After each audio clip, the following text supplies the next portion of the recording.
Video के starting में हमें लाइम दिखाया जाता है जो बादलों के अंदर होता है। हमें पता चलता है कि जो लाइम है वो यहाँ पे लड़ाई कर रहा है। लाइम के ऊपर लगातार हमले हो रहे होते हैं। लाइम उन हमलों से बचने की कोशिश कर रहा होता है और साथ ही हमें एक बंदा दिखाया जाता है जो अपने आप को गॉड कहता है। वो बंदा यहाँ पे लाइम के ऊपर लगातार हमले कर रहा होता है।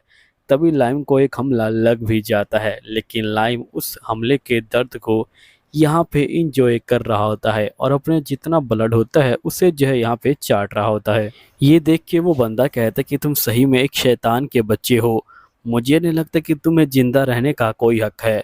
जिसके बाद वो बंदा बहुत सारी तलवारों से इकट्ठे यहाँ पे लाइम के ऊपर वार करने वाला होता है, लेकिन तभी सीन कट होता है। नेक्स्ट सीन में हमें यहाँ पे जो रिन होती है वो दिखाई जाती है। रिन यहाँ पे जो लॉर्ड लाइम है यानी कि हमारे लाइम को खाने पे बुलाने के लिए आई होती है, लेकिन ये जैसे ही अंदर आती है ये देखती कि लाइम यहाँ पे नहीं है। जिसके बाद रिन अंदर आती है, लेकिन तभी लाइम जो होता है पीछे से भू कह देता है। ये देख के यहाँ पे जो रिन होती है वो डर जाती है। लाइम बोलता है कि असल में मैं यहाँ पे छुपने की जो प्रैक्टिस है वो कर रहा हूँ और ये जो है मेरा गायब होने वाला मैजिक है। जिसके बाद यहाँ पे रिन कहती कि मास्टर आप सही में बहुत ज़्यादा ही कमाल के हैं, आप अकेले ही यहाँ पे पूरे जो मैजिक है उसे जो है सीख चुके हैं। तभी यहाँ पे लाइम कहता है कि वैसे तुम तो यहाँ पे काम नहीं करती थी, आखिरकार तुम ये काम कैसे करने लग गई। जिसके बाद रिन बोलती कि मुझे असल में यहाँ पे जो सिल्वी मैडम है उसने जो है सारा जो काम है वो सिखा दिया है। कैसे मुझे झाड़ू मारना है, कैसे मुझे बात करनी है, कैसे मुझे खाना खाना है और कैसे आपका जो ध्यान है वो रखना है। अब मैं यहाँ पे पूरी तरीके से सब कुछ जो है जान चुकी हूँ और आपके लिए मैं यहाँ पे काम कर सकती हूँ। लाइम बोलते कि ये तो काफ़ी ज़्यादा अच्छी बात है। तभी यहाँ पे सिल्वी आ जाती है और वो आते ही यहाँ पे जो बेड है और जो बाकी चीज़ें हैं उनको जो है ठीक करने लग जाती है। और यहाँ पे वो रिन से कहती कि तुम्हें समझ नहीं आता क्या, मैं तुमको कितनी बार कहा है कि तुमको सबसे पहले अंदर आते ही जो बेड है उसे जो है ठीक करना है। बेड ठीक करने के बाद अगर तुम्हारे पास टाइम बचता है तब तुम यहाँ पे लॉर्ड लाइम से बात कर सकती हो, वरना तुम यहाँ पे उनसे बात नहीं कर सकती हो। और साथ ही मैंने तुमको बताया कि आखिरकार तुम्हें जो है इनसे कैसे बात करनी है।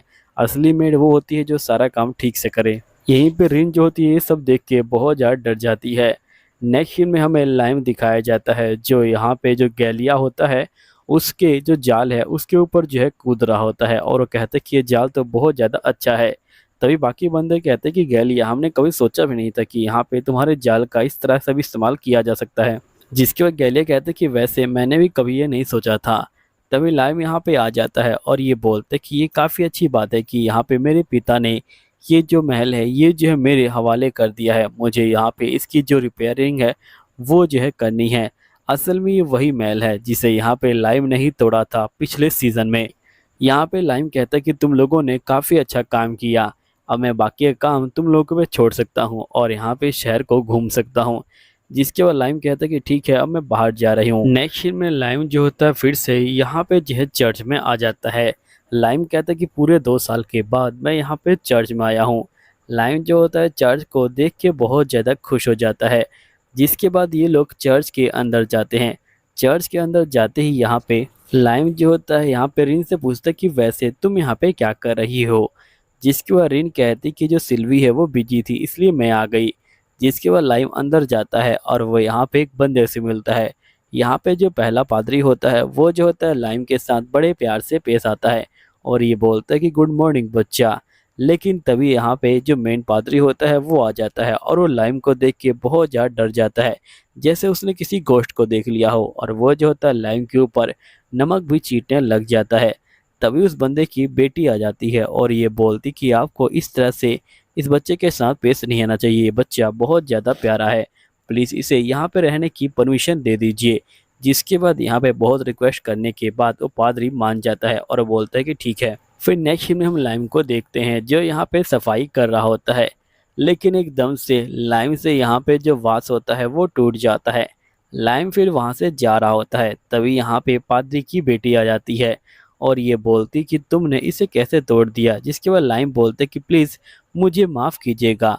तो पादरी की बेटी बोलती कि कोई बात नहीं, ये जो है गलती से टूटा है, वैसे तुम्हें कहीं चोट तो नहीं लगी? लाइम बोलता है कि नहीं। पादरी की बेटी बोलती कि कोई बात नहीं, अगर तुम्हें चोट नहीं लगी फिर तो कोई दिक्कत नहीं है, लेकिन ये मेरे पिता को बहुत ज़्यादा पसंद था। अब मैं समझ नहीं पा रही कि आखिरकार मैं उनको क्या कहूँगी। लाइम बोलता है कि मुझे माफ़ करना, जिसके बाद लाइम कचरे को उठा के बाहर फेंकने के लिए चला जाता है। जिसके बाद यहाँ पे रिन कहती कि लाइम यहाँ पे जो है थोड़ा अजीब सा बिहेव कर रहा है। तो यहाँ पे पादरी की बेटी कहती कि नहीं, ये जो है काफ़ी अच्छा बच्चा है। ये जो है 2 साल पहले भी यहाँ पे आया हुआ था जब ये कुछ ज़्यादा ही यंग था, और इसने फिर से उस समय भी यहाँ पे एक वास को तोड़ दिया था। तभी हम देखते कि यहाँ पे एक बड़ा सा मॉन्स्टर आ जाता है। सभी बंदे इधर उधर भाग रहे होते हैं, लेकिन जो लाइम होता है वो जो होता है खंबे के पीछे छुपा हुआ होता है। तभी यहाँ पे एक बोर्ड लाइम को जो है लगने वाला होता है, लेकिन पादरी की बेटी बीच में आती है और लाइम को बचा लेती है और बोलती कि तुम्हें चोट तो नहीं लगी? लाइम बोलता है कि बिल्कुल नहीं, लेकिन लाइम देखता है कि पादरी की बेटी को चोट लग गई है। जिसके बाद लाइम काफ़ी दुखी हो जाता है। नेक्स्ट सीन में हम सैरा को देखते हैं, जो यहाँ पे लाइम की बड़ी बहन है। ये जो होती है एक म्यूजिकल किताब पढ़ते हुए आगे जा रही होती है, लेकिन तभी ये कुछ बंदों से टकरा जाती है। वो बंदे सैरा को देख के यहाँ पे जो है सैरा को परेशान करने लग जाते हैं और ये बोलते क्या तुम्हें दिखाई नहीं दे रहा कि तुम जो हमसे टकरा रही हो? तभी लाइम भी जो होता है पीछे खड़ा होकर ये सब देख रहा होता है। अब ये बंदे सैरा को जो है यहाँ पे परेशान करने वाले होते हैं। तभी यहाँ पे जो ऐशर होती है वो भी जो होती है आ जाती है, और वो जो होती है यहाँ पे उस बंदे को पकड़ने लग जाती है और ऐशर बोलती कि प्लीज़ उसे छोड़ दो, लेकिन वो बंदा ऐशर को भी जो है परेशान करने लग जाता है। ये देख के जो रिन होती है वो बहुत ज़्यादा गुस्सा हो जाती है और वो अपने मैजिकल पावर का इस्तेमाल करती है और अपने जहर को बाहर निकालती है। जहर से वो यहाँ पे इन बंदों को सुलाने की कोशिश कर रही होती है और थोड़ी देर के लिए हमें लगता है कि यहाँ पे रिन ने उन बंदों को सुला दिया है। तभी यहाँ पे जो लाइम होता है वो कहता है कि रिन ने काफ़ी मेहनत करी है अपने जहर को यहाँ पे स्लीपिंग पाउडर बनाने में। फिर हम देखते कि तभी यहाँ पे जो गुंडे होते हैं वो यहाँ पे जागे हुए होते हैं। असल में स्लीपिंग पाउडर का जो यहाँ पे असर है वो जो है यहाँ पे सैरा और जो एस्टीनिया है उसी के ऊपर हुआ था। ये देख के रिन बोलती कि प्लीज़ मुझे माफ़ कर दीजिएगा, मैं यहाँ पे ज़्यादा कुछ नहीं कर पाई। वो गुंडे यहाँ पे रिन को मारने के लिए आगे बढ़ते हैं। तभी लाइम बीच में आ जाता है और चुटकी बजाते ही इन गुंडों को दूसरी जगह पे टेलीपोर्ट कर देता है। ये देख के बंदे शौक में आ जाते हैं। ये देख के रिन कहती कि इसने तो यहाँ पे उस गुंडे का भी पावर का जो है इस्तेमाल करना सीख लिया है। सही में लॉर्ड लाइम बहुत ज़्यादा ही कमाल के हैं। नेक्स्ट सीन में यहाँ पे जो सैरा होती है वो जो होती है यहाँ पे लाइम का नाम ले लेती है। तभी रिन बोलती कि इसे अपने भाई का नाम भी याद नहीं है। तभी एस्टीनिया यहाँ पे आती है और ये बोलती कि सही में ये काफ़ी ज़्यादा अच्छी बात है कि इसे लाइम का नाम याद है, क्योंकि सैरा को सिर्फ यहाँ पे जो इंस्ट्रूमेंट है उन्हीं के नाम याद होते हैं, उसे इंसानों के नाम बिल्कुल भी याद नहीं होते। तभी जो सैरा होती है वो लाइम को बोलती है क्या तुम मेरे साथ यहाँ पे जो गाना गाने हैं वो जो है चलोगे? लेकिन यहाँ पे जो लाइम होता है वो मना कर देती है और साथ ही सैरा भी जो है मना कर देती है। सैरा बोलती कि यहाँ पे ये जो अभी पूरी तरह से तैयार नहीं है, इसने पूरी तरह से प्रैक्टिस नहीं करी। नेक्स्ट सीन में हम देखते कि इनका जो प्रोग्राम होता है वो जो होता है स्टार्ट हो जाता है। ये सभी बैठ के आराम से जो खाना है वो खा रहे होते हैं। तभी हमें लाइम का सीन दिखाया जाता है जो यहाँ पे बड़े प्यार से गाना सुन रहा होता है, और जैसे ही गाना ख़त्म होता है तभी जो लाइम होता है वो जो होता है एकदम से किसी और जगह टेलीपोर्ट हो जाता है और हम देखते कि ये आसमान में आ चुका होता है। आसमान में आने के बाद लाइम आगे बढ़ता है और हमें पता चलता है कि इसको जो गॉड है वो जो है यहाँ पे लेके आए हुए हैं। अब दोस्तों यहीं पे ये वीडियो ख़त्म होती है।